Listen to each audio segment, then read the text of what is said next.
in good things you've done in my life. So praise God. Actually, ang kasama ko si Sister Jonah. Actually, she is a pastor. By name lang, pero mas pag siyang nag-share, mas maganda po. Pero ayun, pakilala muna ako para makilala nyo rin. Ako si Brother John, si Ate Jonah. So ganda no, JJ. Tatlong J kami. Si Jesus, si John, si Jonah. Amen. So, praise God. Praise God. Sa mga narinig ko rito, yung mga name natin, Christian name tayo. No?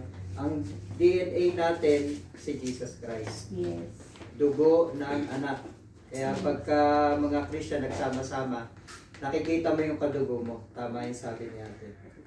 So, I have four sons, panay lalaki po, yung aming yung binigay ng Lord sa amin. May dalawang nakatapos sa nasa buog, engineer, tsaka nasa Port Baguio po. So, yung dalawa ko namang anak, kahit di sila nakatapos, may diskarte naman, buy and sell po kami ng mga sasakyan. So, praise God for the business that the Lord gave us. Meron na akong may siyam akong apo, 5 ang babae, at 4 ang lalaki. So, mga Christian names sila. So, DNA tayo lahat. So, encourage na pag nagkaroon kayo ng supling, bigyan nyo na siya ng dugo ng anak, DNA natin kasi dugo ng anak, si Jesus Christ.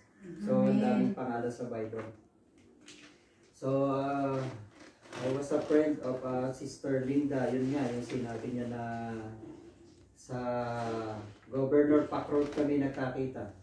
So nature ko yun, Pastora, yung maglinis-linis. Walang problema sa akin yun. Pero yung nakita mo na yun, masyado naman ako na-overwhelmed. Sana sa God ang makita, hindi ako. Pero siyempre, nagre-reflect talaga yung goodness ni Lord. Maka-overwhelm lang, sobra. Sabi ko nga, Lord, yun ang namarka sa isip ko. Yung aking pagkatao, maganda, nakikita yung kabutihan. So, ganyan sana tayo. So, nung sinabihan ako ni Pastora na mag-speak to your church, this is a humble, beautiful place of God. Amen. Maganda. Kasi nandito yung Espiritu ng Diyos. Nung nagtutug si Kuya, nakita niya, sumayaw ako. Actually, our family is a member of Praise and Worship Team. Tapos kami ni Ate Jonah, sinabi mong mime, Ate, Praise and Worship, tampo rin lahat yan, na banner yan. Pero praise God for that. Yung anak ko naman sa Praise and Worship siya, Praise and Worship leader doon. So masaya yung church namin.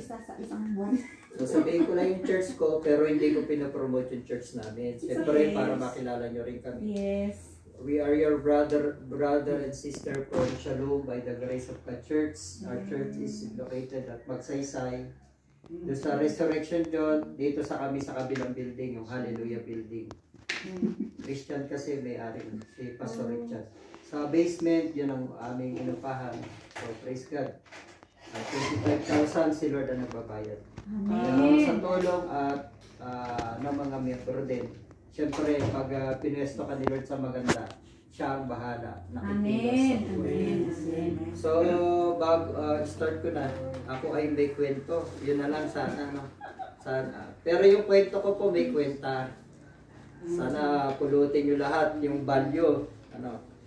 Praise God. Ako ay isang frontliner doon sa Gopak. Kami yung mga nagpapatransit. Kami yung nadadala ng mga guests na mamamasyal. So, pag tourist frontliner ka, maraming opportunity na binibigay sa iyo si Lord makapasyal. Mapunta ka ng libre ng Northern Blossom, Banawe, Bontoc, tas Baguio Tour, hanggang Bigan, hanggang airport. Nakakapag-atid kami, libre, with pay. Kasi amin yung sasakyan.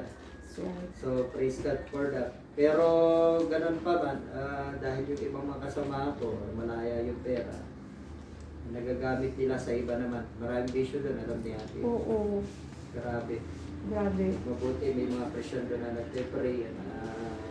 Yung iba naman, ngayon na nag-pandemic. Actually, si Dangwa ate. Si Dangwa naging Christian na rin siya. Thanks God.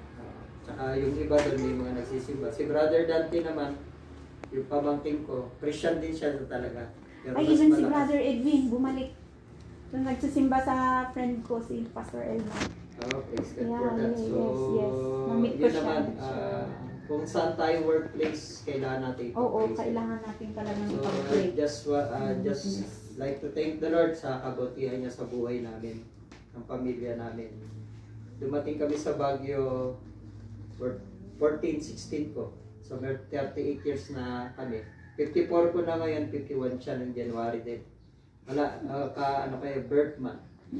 So, ganun. Pumunta kami ni Ate Jonah dito. Isang bag lang ang dala namin. Pero praise God, pag naglilipat kami ng bahay ngayon, 5 hakot na ng FX, 5 hakot na, meron pa kami naiiwan. So ganun na, no? Naging yung mga anak ko naman, may mga asawa na rin sila. Kaya sabi nga ng Lord, go and multiply. So praise God, nag-multiply naman kami. So we obey the Lord, ano? At saka yung nabasa ko dito sa Joshua 24 verse 15, sabi niya, as for me and my house, we will serve the Lord. So nung naging Christian kami, when I accept Lord Jesus Christ as Lord and my Savior, actually hindi naman biglaan yung pagbabago. Gradually, siyempre ilang years ako sa kamunduhan bago ako na born again. So, noong 1990 kami na born again. May nag-earthquake, may nag-share ng Word of God dun sa shelter dito sa may Quezon Elementary School na nagkaroon ng temporary relocation center doon. So, doon may nagba-Bible study tuwing gabi. Sila yung Sabadista, pero Word of God naman. So, wala namang ginagawa nung time na yun, nakikinig kami. So, hindi ko alam, the Lord is moving in my life already. So, ang una kasi doon, nagtitinda lang kami ni Ate Sidewalk Team Vendor din kami. Yung pwesto ni Dante dati, yun ang pwesto namin. So, si Lord nagpo-promote. Dati, Sidewalk Vendor kami. Every time nun, dati natatandaan ko yung 700 Club. Sila yung mga nagbibigay ng Bibles, yung Strata Building. Mga Christian minister na yun. Mga taga 700 Club sila. Na yung pick-up, natatandaan ko, na Datsun, punong-puno ng Bibles yun. Dahil matatanda sila, ako naman, tinutulungan ko rin natin. Tinutulungan ko magbuhat. Daling ko dun sa second floor, kasi dun ang nila, tambakan ng Bible. May pupunta dun, hihingi ng Bible, bibigyan nila. Sasabihin lang kung pastor ka, ito. So noon, sabi sa akin, kuha ka na dyan. Ang gagandang Bible, yung mga Gideons, kakapal lang pala. So, kuha ka na dyan. Sabi ko, sige po, ganyan, parang wala lang nun. Pero yung pala, every time na binubuhat ko, yung pala yung anointing, bumababa na. Pero hindi ko siya, noong araw, wala lang kasi tulong lang ng kabataan namin. Nagtulungan ko lang, halos isa-isa sila, ako dala-dalawa hanggang matapos. Kasi doon naman yung workplace ko, youth vendor kami dati. Pero nung na-born na din kami, nung na-invite kami ng isang pamangking ko na mag-church, ay grabe. Pag binibiro ko siya, sabi ko, Hallelujah! Mama Luya! Sasabihin ko pag gano'n. Glaglakot ni Luya. Sabi niya, Uncle, pag nagsasabi ka ng Hallelujah, yung mga angel sa langit nagpupuri. Ngayon, pag sinabi mong Mama Luya, parang yung mga diablo nagpapalakpakan. Kasi parang tinutuya mo siya. Pero sa aking narinig sa kanya, so di hallelujah, praise the Lord na. So dati ganun ako, parang parang weird. Pero ngayon pagka nakita mo yung goodness ni Lord, talaga hallelujah, praise the Lord. Lord, be lifted up in my life. So sana ang may share ko sa inyo yung goodness ng Lord sa buhay ko. Okay lang yung testimony na si Lord talaga nagbabago. Ito nga itong suot ko, sabi niya, di ba? Waymaker. Si Jesus yung promise keeper. Light of the darkness. Siya yung nagbigay ng ilaw sa akin. Yun ang nature ni God. So, sa buhay namin, naging malaking support kami sa aming church leader. Wow. So, when nabasa ko kasi sa Ephesians 6, verse 1, sabi niya, "Children, obey your parents in the Lord, for this is right." Sabi niya, "Honor your mother and father, which the commandment with promise." So, nung nabasa ko ito, uy, ganda. Ito pala ang nararapat. Alam niya yung magulang natin sa pamilya. Kung sumusunod tayo, pag tayo ay sumusunod sa mga magulang natin, kunyari, ayun, maganda yung example ng aking anak. May point system sila. Every time na maganda yung grades ng anak niya, ang bilis ngayon ng "Daddy, Jollibee tayo." Ano problem yan? Kahit no, nababangay yung grades mo, ang kasumursuro. Siyempre, wala yung ganacity, yung gana natin na i-bless yung ating mga magulang dito sa mundo na marunong magbigay ng mabuting bagay. Mas lalo na yung Diyos na sa langit na nag-create ng lahat-lahat. Di kayang-kaya niya ibigay po. So, I remember nung dati kasi mekaniko ako, Miss Vendor, nung nagtuloy-tuloy kami sa Lord, na-promote ako, naging akong mekaniko. Kasi nag-news vendor ako. Tapos sa Sunday, punta ako cathedral, yung may mga bisita, sabi ko, "Boss, baka gusto nyo magpa-tour, samahan ko kayo." Ayun, may na-guide ako, tapos tagal na, bago ng panahon bumalik siya, naghahanap siya ng shop, talyer.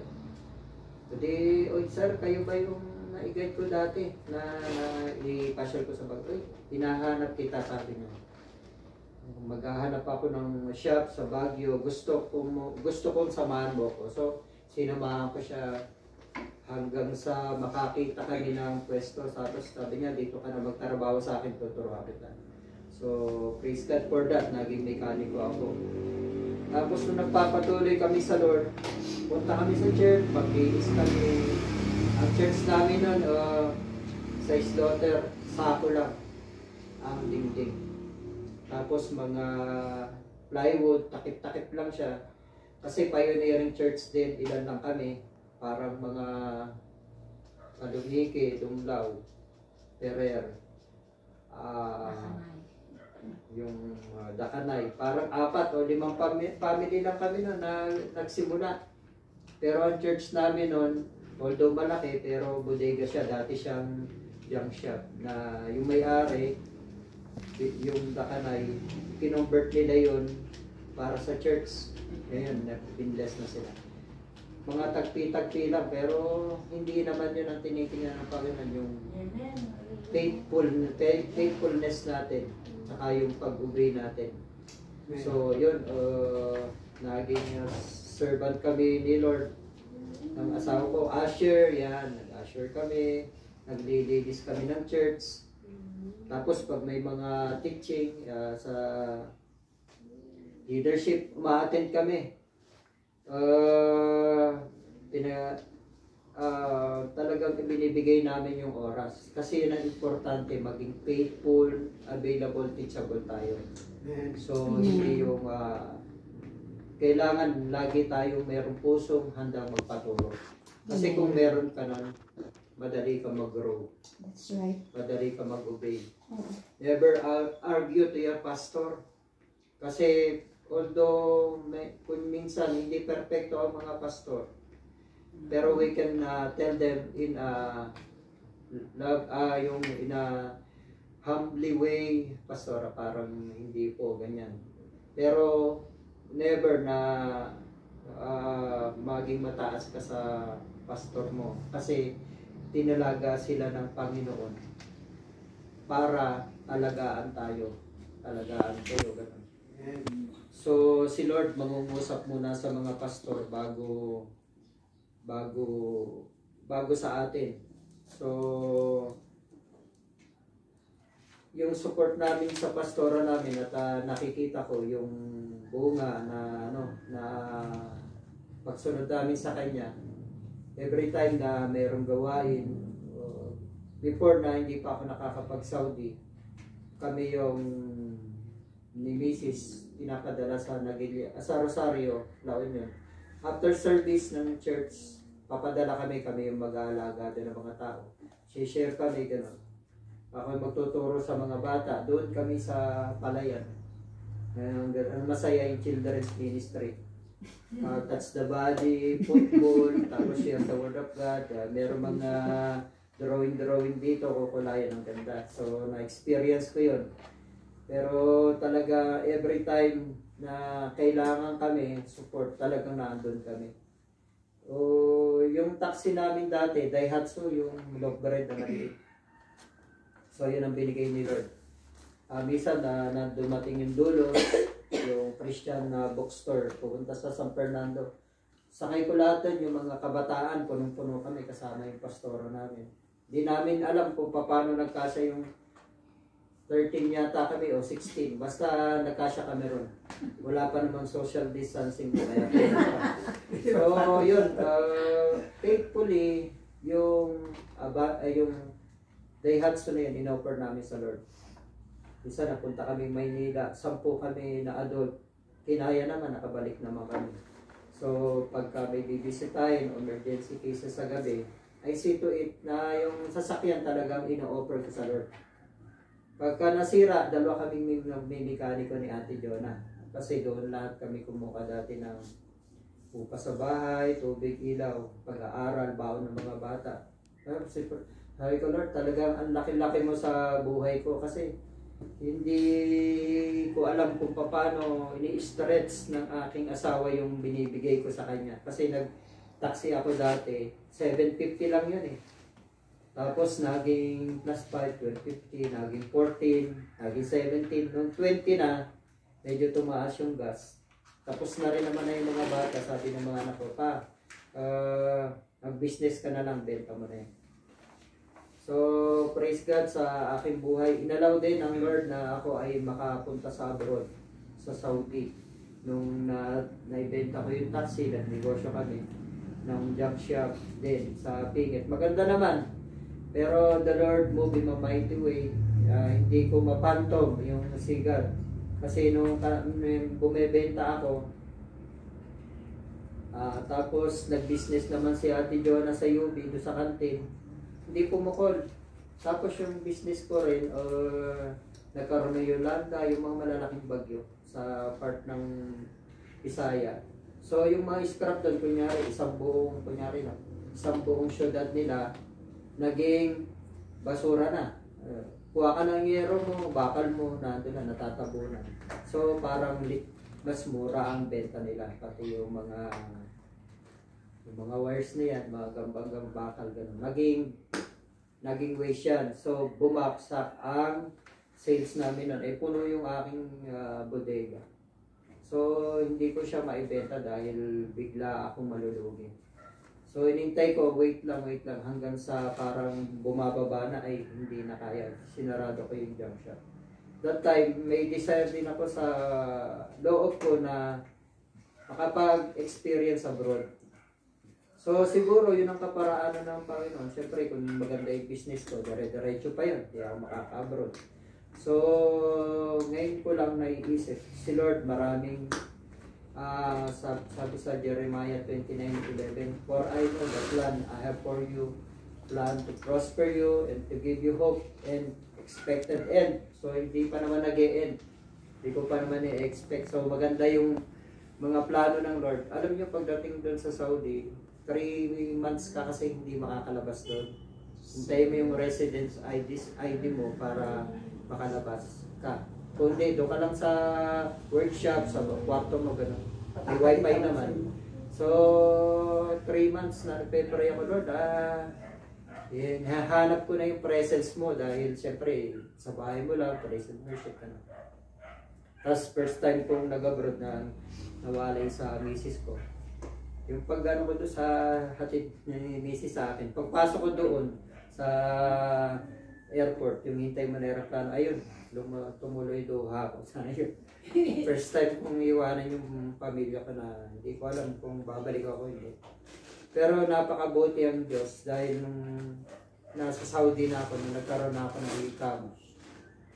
Sabi ng mga Pilipino, pare, sabihin mo, kailangan may ikama para makalabas ka. Yun, nung maganda naman yung performance ko, ganun din. Tuwing umaga, linis nature sa akin yun. Ako yun ako nung dumating sa workshop, linis ko yun. Tapos hindi ako ma-absent. Kahit na mainit to, masakit sa ulo, pero pinapasok ko pa rin. So maganda rin, nung nabigyan ako ng ikama, nakapagpunta namin sa COVID, yung parang marketplace, maraming Pilipino. Doon, magtitingin ka na doon, uy, ito, nag-aharap ng church. So may na-meet ako doon sa Church of God na small church sila. Actually, ganito lang kalaki yun. Pero soundproof, binabalutan ng maraming tela, egg tray. Tapos maraming tela. Ngayon, sarado. Kasi sa Saudi, ang mga bahay, matataas ang bakod siya. Hindi mo siya makikita. Pag pupunta ka rin, tatawag ka muna sa telepono, kung may kasama akong Pilipino, Kristiyano ba yan o Muslim? Pagka Muslim, medyo papa-observa muna. Hindi mo na isasama. Kasi baka isumbong kayo. Panay underground churches. So, pagpasok ko dito kanina, na-remember ko talaga. Ganyan po ang technique sa Saudi ate. Pagpasok mo sa main door, happy birthday. Tapos, may lamesa dyan, may handa. Pagpasok namin sa room na yan, nandiyan na ang praise and worship. Binigyan ng katalinuhan ng Panginoon ang mga Pilipino na makapagkaroon ng fellowship ng church. Iba-iba kayong church. Pero yung DNA, iisa kasi. Pare-parehas tayong dugo ng anak. So, ano nalaman, uy, brother, ikaw na kagad Sunday. Bago pa lang ako, kaupo ko pa lang dyan, Sunday yan, sinabi na kagad. Parang yung sinabi ni Pastora nung nag-friend ako sa kanya, brother, can I invite you? So, parang ganun. Pagka sinabi niya, gawin mo na kagad. Paalam ako sa pastor ko. Kasi the Holy Spirit kasi. Sabi ko, Pastor, I was invited to speak in a pioneering church. Kakilala ko po sa may terminal. Actually, hindi siya nagdalawang isip. Sabi niya, oy, that's good. Sino ba yan? Ganyan. Siyempre, pinakilala ko. So, pag sinabi ni Pastor sa inyo, go, sumunod kayo. Kasi yung pagpapala, susunod. Tama. The blessing will only came when you obey your pastor, your church leader. Kasi minsan, bakit ako? Kasi ikaw yung may kakayanan, ikaw yung pinadala at may gagawin ang Diyos sa buhay mo para ma-encourage yung mga tao at makikita yung glory sa buhay mo. So, nung nasa Saudi ako, siyempre bawal mag-share of God. So, nasanay naman kami rito na yun ang maganda, Pastora, yung meron dinidisciple. Kung may itinuro sa'yo, meron kang masasabi. Amen. So, kaya pag sa discipleship, praise God, punta kayo kahit inaanto kayo. Ako nun, pupunta ako sa discipleship namin sa church. Ang bado ko, mekaniko ako, marumi pa ako. May grasa-grasa ako ganyan. Siyempre, natural.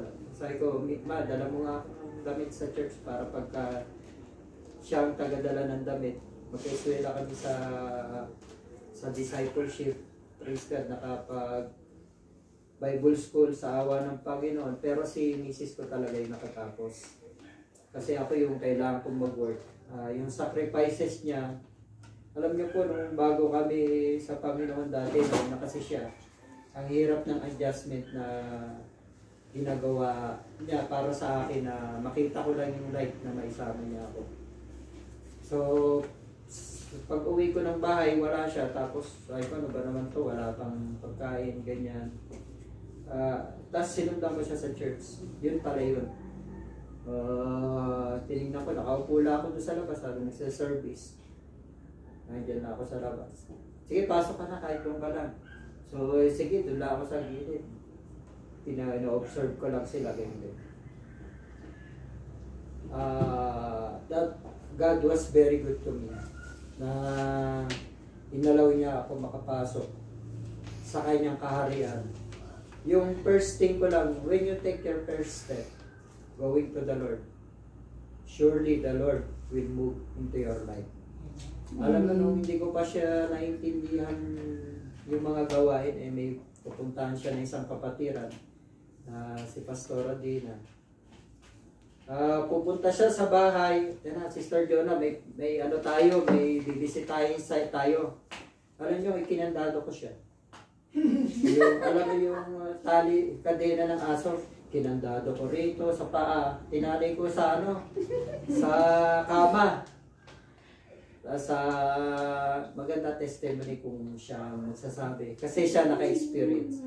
Pero yun, nahiyaman ako kay Lord na ano na parang it's funny pero nakakaya kay Lord. Pero may kadena may asawa mo ano pag may bibisitahin.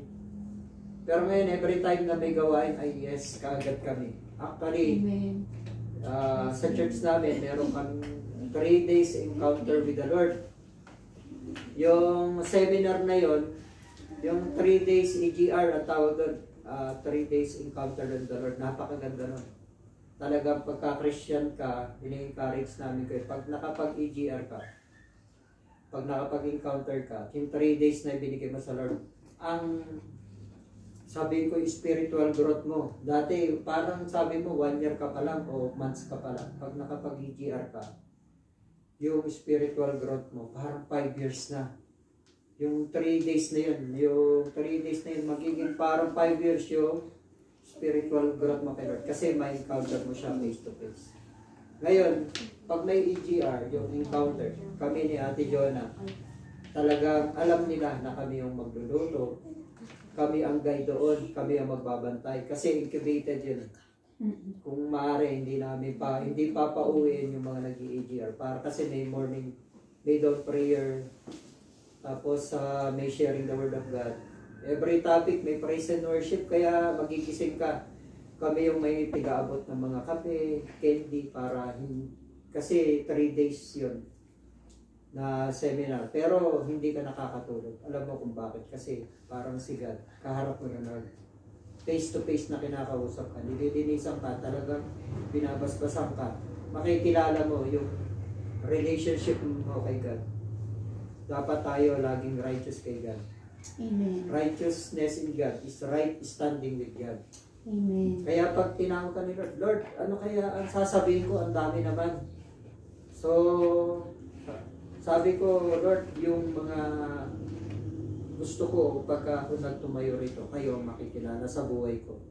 So, sa amin, yung faithfulness in obeying your pastor, your leaders here. Alam mo, si God is a God of reward. Nakikita niya kung ano ang ibibigay sa iyo na makakabuti. So, ayun, nung nagtutour guide ako, nakita ni ate, simula ako dyan, FX lang. Nakita ko. Oilan FX, bago naging Revo, nadagdagan, bago mag-pandemic, nagkaroon pa ako ng Suzuki ATV. Kasunod na sana nun, Pastor, Innova na. Pero dumaan yung, kasi kalooban ni Lord yan, nangyari yan, para magkaroon tayo yung prayer life in natin, mag-slow down. Kasi masyado nang mabilis. Amen, sir. Yan, binalik tayo sa basic family, prayer mo sa sarili mo. Diba, pray ka kay Lord, ha? O yun ang nangyari, nawalan kami ng hanap buhay. Actually, hindi naman kami pinabayaan ng Lord. Naibenta ko yung Revo, nag-buy and sell muna ako, tapos yung APB. So, praise God, meron namang natira na 3 FX, tsaka isang Corolla. Tapos may mga sinigyan ako ng karunungan ng Panginoon na yung pandemic na to, may business ako na nasa bahay ka lang dapat kasi meron akong bag sa kagulong na bibili na mura, lilinisan. Sama ko yung mga apo. Pag nakabenta kami, may blessing din sila. So, praise God sa buhay. Itong pandemic na dumaan, lalo tayo naging strong kay God. Alam mo kung bakit? Yes. Ang lakas natin, no? Si ate nga, nag-testimony dito.